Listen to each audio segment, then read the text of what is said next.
नमस्कार, मेरा नाम आयुष राज और आप देख रहे हैं चाणक्य इंडिया झारखंड से।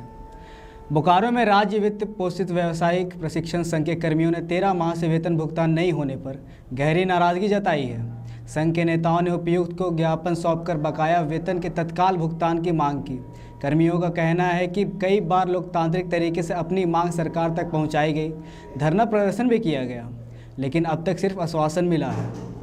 लंबे समय से वेतन नहीं मिलने के कारण कर्मचारियों और उनके परिवारों को आर्थिक, सामाजिक और मानसिक परेशानियों का सामना करना पड़ रहा है। संघ ने सरकार से जल्द समाधान निकालने की मांग की है।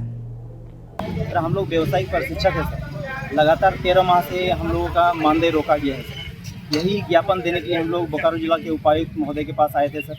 हम लोग सर एसपीडी महोदय को भी आवेदन दे चुके हैं, वित्त मंत्री जी को भी आवेदन दिए हैं, अपना विभाग में भी आवेदन दिए हैं सर, सबको सूचित किए हैं, फिर भी हमारा मानदेय 13 माह से लगातार रोका गया है सर। क्यों? सर ये तो अब यही विभाग समझे सर। यही मेरा सवाल है सर कि मुख्यमंत्री जी को समय पे मतलब 13 महीना से वेतन मिला है कि नहीं, शिक्षा मंत्री को 13 महीना से वेतन मिला है कि नहीं, एसपीडी महोदय को 13 महीना से वेतन मिला है कि नहीं, 81 विधायक जो है हमारे सर, उनको 13 महीना से वेतन मिला है कि नहीं। अगर उनको वेतन मिला है तो सर हम लोग का वेतन 13 महीना से लगातार क्यों रोका गया है? झारखंड में सर 2085 के करीब व्यावसायिक प्रशिक्षक हैं सर, जिनका 13 माह से लगातार वेतन रोका गया है। तो क्यों रोका गया है सर? हम लोग का क्या गलती है, यही हम जानना चाहते हैं। हमारा मांग बिल्कुल सर एकदम न्याय संगत है, लोकतांत्रिक है और शांतिपूर्ण है सर। क्या नाम हुआ आपका? मेरा नाम सर सुरेंद्र कुमार ठाकुर हुआ। बोकारो के लावाटांड़ क्षेत्र में रेलवे ट्रैक पर 3 युवकों के शव मिलने पर पूरे इलाके में सनसनी फैल गई है। गुरुवार सुबह स्थानीय लोगों ने शव देखकर पुलिस को सूचना दी। मौके पर पहुंची जीआरपी ने जांच शुरू कर दी। मृतकों में 2 की पहचान बबलू सोरेन और दीपक सोरेन के रूप में हुई है, जबकि तीसरे युवक की पहचान की कोशिश जारी है। घटनास्थल से एक मोटरसाइकिल भी बरामद की गई है। प्रारंभिक जांच में ट्रेन की चपेट में आने की आशंका जताई जा रही है। हालांकि पुलिस सभी पहलुओं के मामले में जांच कर रही है। रात को एक मेमो हम लोग को प्राप्त हुआ था स्टेशन मास्टर के जरिए, लगभग करीब 3 बजे के आसपास। उसका सत्यापन में हम लोग गए राधा गांव स्टेशन से थोड़ा दूर आगे फर्स्ट सिग्नल के पास में 3 बॉडी कटा हुआ है। देखने से ऐसा लग रहा है कि ट्रेन से ही कटा है तीनों।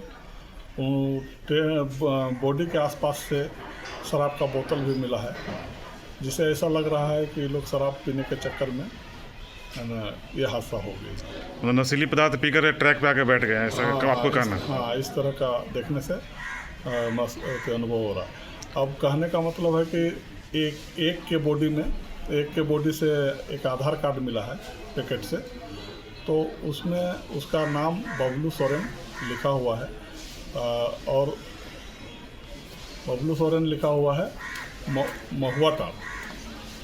तो उस आधार पर हम लोग उसके मुखिया से बात किए और मुखिया से बात करने के बाद उसका चाचा से बात हुआ, तो चाचा बोले हैं कि जब हम लोग पहुंच रहे हैं तो वो लोग लगता है कि आधा घंटा के अंदर पहुंच जाएगा और उन लोग के आने के बाद ही आगे का जांच की प्रक्रिया बताएंगे कि आगे क्या। तीनों महुआ टाड़ के ही निवासी हैं? हाँ, उन बताया कि तीनों एक ही गाँव का है। धनबाद के ततुलमारी टाउनशिप क्षेत्र में बीसीसीएल पर करीब 28 एकड़ सरकारी और रियायती ज़मीन पर अवैध कब्जा कर निर्माण करने का आरोप लगा है। बागमारा अंचल प्रशासन की जांच में सामने आया है कि बिना लीज और सरकारी अनुमति के आवासीय कॉलोनियां, जीएम बंगले, सड़क, पार्क और अन्य स्थायी संरचनाएं बनाई गई है। ज़मीन की अनुमति कीमत 14 करोड़ रुपये से अधिक बताई जा रही है। प्रशासन ने मामले में विस्तृत जाँच शुरू कर दी है और निर्माण कार्यों पर रोक लगा दी गई है। जांच रिपोर्ट के आधार पर आगे कानून कार्रवाई की जाएगी। क्षेत्रीय कार्यालय बना है जो आवश्यक जिला प्रशासन का कहना था 28 एकड़ जमीन लगभग उसको बीसीसीएल के द्वारा अतिक्रमण कर दिया गया। अब उसे लेकर के आप वो नोटिस करें। देखिए, जहाँ तक बीसीसीएल किसी भी जमीन का अतिक्रमण नहीं करता है, बल्कि बीसीसीएल के जमीन का लोग दुरुपयोग कर सकते हैं, तो उसकी भी जांच करानी होगी। बीसीसीएल एक अपने आप में इतनी बड़ी वर्ल्ड की सबसे बड़ी कोल इंडिया पब्लिक सेक्टर है। बीसीसीएल को क्या गरज पड़ी है कि दूसरे के जमीन का अतिक्रमण करेगा? जो भी मामले होंगे इस तरह के, बड़ी कंपनी है, बड़े बड़े मुद्दे रहते हैं, तो छोटी छोटी बातों का अगर निदान नहीं हो पाया होगा तो उसको मिल बैठ करके हम लोग जो भी करेंगे रैयत के पक्ष में करेंगे।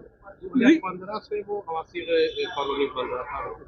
अब जो मामला है जिला प्रशासन साफ करना कोई एनओसी नहीं लिया गया, सबसे बड़े रैती प्लॉट भी बहुत थे। जिला प्रशासन के द्वारा हमारी जब बात होगी या रैयत की तरफ से जिला प्रशासन अगर अग्रिम रूप से हमारे पास आकर कोई बात करती है या इस तरह का कोई वार्ता या इस तरह का कोई प्रस्ताव हमारे पास आएगा तो हम लोग उस पर बहुत ही सकारात्मक ढंग से बात करेंगे। बरवड्डा थाना क्षेत्र के परघो गांव में तालाब में डूबने से 35 वर्षीय दिलीप हांसदा की मौत हो गई। दिलीप बुधवार को नहाने के लिए तालाब गया था, लेकिन देर शाम तक घर नहीं लौटा। परिजनों ने पूरी रात उसकी तलाश की, लेकिन कोई सुराग नहीं मिला। गुरुवार सुबह ग्रामीणों की मदद से तालाब में खोजबीन की गई, जहां से उसका शव बरामद हुआ। दिलीप मजदूरी कर परिवार का भरण पोषण करता था और अपने पीछे पत्नी व 3 छोटे बच्चों को छोड़ गया है। घटना के बाद पूरा गांव में शौक का माहौल है। ये नहाने ना क्या करने के लिए इधर आया था, तो हमको हम तो घर में सो गए थे। तो इसके बाद ये आया तो हमको 4 बजे हमको बताया कि इसका बीबी खोजने के लिए आया था। इसके बाद बताया कि ऐसा ऐसा बात है कि यहाँ खो गया होगा तालाब में तेरा भाई। तो हम तो आए, बोला कि 2-3 आदमी लेके आओ। तो हम लोग रात में आए, तो रात में तो घुसे साइड से किनारे किनारे देखे तो नहीं मिला। तो फिर आदमी गांव वाला को बताएं कि ऐसा ऐसा बात है, तो चलो थोड़ा मदद कर दीजिएगा, ऐसा ऐसा बात है, मतलब मदद कर दीजिएगा। तो इन लोग को भी सुना कि चलो, तो मिल गया। ये मतलब आए हम लोग, घुसे 2-3 मेरा आने से पहले मतलब 3 आदमी घुसा था। इसके बाद एक आदमी उस साइड जा रहा था तो उसको पैर में लग गया। 4-5 आदमी घुसे तो मिल गया। फिर से करीबन 10-11 बजे ऐसा निकला था। हाँ, तो 11 बजे मतलब घर से निकला था। तो हमको तो ये सब तो पता नहीं था कि ऐसा हो गया कि क्या ये इसका दिलीप हांसदा शादीशुदा है, 3 बच्चा है। धनबाद के भौरा ओपी क्षेत्र में युवक दिलशाद अंसारी की हत्या के मामलों को पुलिस ने खुलासा कर दिया है। पुलिस जांच में सामने आया है कि हत्या त्रिकोणीय प्रेम प्रसंग के कारण हुई।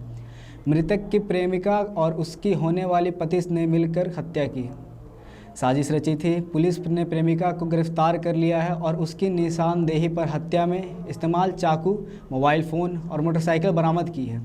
पुलिस फरार आरोपी में गिरफ्तारी के लिए लगातार छापेमारी कर रही है। बोकारो पुलिस ने सेक्टर 12 स्थित कंपोजिट शराब दुकान में हुई चोरी का महज 6 घंटे के भीतर खुलासा कर दिया। चोर दुकान के पीछे की दीवार और चदरा उखाड़कर लाखों रुपए की शराब चोरी कर ले गए थे। पुलिस ने त्वरित कार्रवाई करते हुए 4 आरोपियों को गिरफ्तार कर लिया और करीब 3.5 लाख रुपए मूल्य की विदेशी शराब और बैरियर बरामद कर लिए। घटना में इस्तेमाल लोहे की कटर भी जब्त किया गया। पुलिस आरोपियों से पूछताछ कर चोरी के नेटवर्क की जानकारी जुटा रही है। सुबह लगभग 6 बजे सिटी थाना पुलिस को यह सूचना मिली कि सेक्टर 12 मोड़ पर स्थित कंपोजिट लाइसेंसी शराब दुकान में भारी मात्रा में अंग्रेजी शराब को चोरी कर लिया गया है। घटना के सत्यापन में जब सिटी थाना के पुलिस गई तो पता चला कि अज्ञात चोरों द्वारा काफ़ी मात्रा में विदेशी शराब को चोरी कर लिया गया है। इस संबंध में पुलिस अधीक्षक महोदय द्वारा एक एसआईटी टीम का गठन कर त्वरित कार्रवाई करते हुए छापामारी किया गया। छापामारी के क्रम में 4 अभियुक्तों को, जिनका नाम क्रमशः हिमांशु पटेल, पिता धनुकधारी प्रसाद, साकिन आरा खटाल सेक्टर 12, राजकुमार उर्फ लाला, पिता अजगैबीनाथ राय, नीतीश कुमार उर्फ गोलू, पिता अनुज राय, साकिन पटना खटाल थाना सेक्टर 12, नंदू कुमार, पिता राम अवतार राय, साकिन धुंदीबाग को गिरफ्तार किया गया, जिनकी निशानदेही पर लगभग 750 बोतल विदेशी शराब जो विभिन्न ब्रांडों के थे, इसके साथ ही 137 बियर के विभिन्न ब्रांड के बोतल को बरामद किया गया, जो उस दुकान से चोरी किए गए थे। घटना के सूचना के पर त्वरित कार्रवाई करते हुए सिटी थाना पुलिस ने लगभग 6 घंटों के अंदर उद्भेदन करते हुए सभी माल को बरामद किया गया और सभी अभियुक्तों को गिरफ्तार किया गया। अभी हम लोग इस पर जांच कर रहे हैं कि अभियुक्तों का पता चला है, कुछ आपराधिक इतिहास भी रहा है चारों अभियुक्तों का, इस पर हम लोग जांच कर रहे हैं।